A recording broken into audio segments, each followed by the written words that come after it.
BL ଆପ୍ରେ mapping କଲାବେଳେ ଆମେ ଦେଖୁଛେ ଯେଉଁ ଲୋକଟାକୁ ଆମେ ମ୍ୟାପିଂ କରିବାକୁ ସର୍ଚ୍ଚ କରିକି ବାହାର କରିଥାଉଛେ ସବୁ ତା'ର ଏସି, ତା'ର ସିରିଏଲ୍ ନମ୍ବର, ତା'ର ପାର୍ଟ ନମ୍ବର ସବୁ ପକାଇ ସାରିଲା ପରେ ସର୍ଚ୍ଚ ଯେତେବେଳେ ମାରୁଛେ ସେତେବେଳେ ଆମ ନିଜର ନାଁଟା ଦେଖାଉଛି କିମ୍ବା ଅନ୍ୟ କୌଣସି ଗୋଟେ ବିଏଲ୍ର ନାଁ ଦେଖାଉଛି। ସେ କ୍ଷେତ୍ରରେ ମ୍ୟାପିଂ ହୋଇପାରୁନାହିଁ। ଆମେ କେମିତି ତାକୁ ଆମେ ଆଜି ମ୍ୟାପିଂ କରିବା ସେ ବିଷୟରେ ଦେଖିବା। ଏହିଭଳି ପରିସ୍ଥିତିରେ କେତେ ଗୁଡ଼ିଏ ସମ୍ଭାବ୍ୟ କାରଣ ହୋଇପାରେ। କ'ଣ କ'ଣ କାରଣ ସମ୍ଭାବ୍ୟ ହୋଇପାରେ ଦେଖିବା ଆମେ। ଏକରେ ହେଉଛି ଆମର ପ୍ରିଭିୟସ୍ ମାନେ 2002ର ସିରିଏଲ୍ ନମ୍ବର, 2002 ଲିଷ୍ଟରେ ଥିବା ତା'ର ସିରିଏଲ୍ ନମ୍ବର ପକାଇବାରେ ଭୁଲ ହୋଇଥାଇପାରେ। ସେକେଣ୍ଡ ହେଉଛି ପ୍ରିଭିୟସ୍ ସିରିଏଲ୍ ନମ୍ବର 2002ର ସିରିଏଲ୍ ନମ୍ବର ଠିକ୍ ଅଛି, କିନ୍ତୁ ଆମେ ମୋବାଇଲରେ ମାରିବା ବେଳେ ଅଲଗା ଡିଜିଟ୍ରେ ହାତ ବାଜି ଯାଇଥାଇପାରେ, ଅଲଗା ଡିଜିଟ୍ରେ ହାତ ବାଜି ଯାଇଥାଇପାରେ। ମାନେ 5 ମାରୁଛେ 6 ଜାଗାରେ ବାଜିଗଲା, ସେ ତ ସେୟା ଲେଖି ହେଇଯିବ।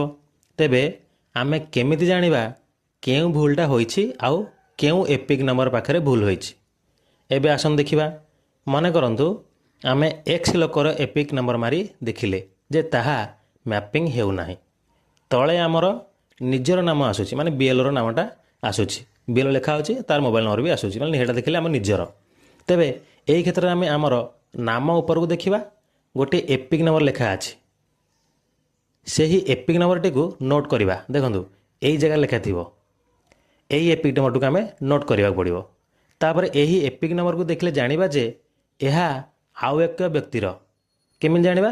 ତାକୁ ଆମେ ଭୋଟର ଲିଷ୍ଟରୁ ସର୍ଚ୍ଚ କରିବା କିମ୍ବା ଆପ୍ରେ ସର୍ଚ୍ଚ କରିବା। ଦେଖିବା ଏଇ ଯେଉଁ ନୂଆ ଏପିକ୍ ନମ୍ବରଟା ଆମକୁ ମିଳିଲା, ଏଇଟା ହେଉଛି ଆଉ ଜଣେ ୱାଇ ବ୍ୟକ୍ତିର ନାମ।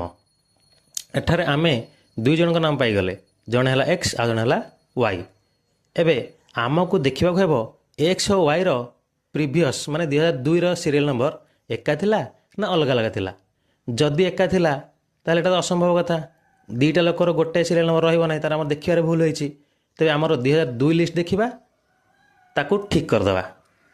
ଯାହାର ଏକ୍ସର ଯାହା ଯେତିକି ଲେଖିଦେବା, ୱାଇର ଯାହା ଯେତିକି ଲେଖିଦେବା। ଯଦି ଅଲଗା ଥାଏ ତେବେ କ'ଣ କରିବା?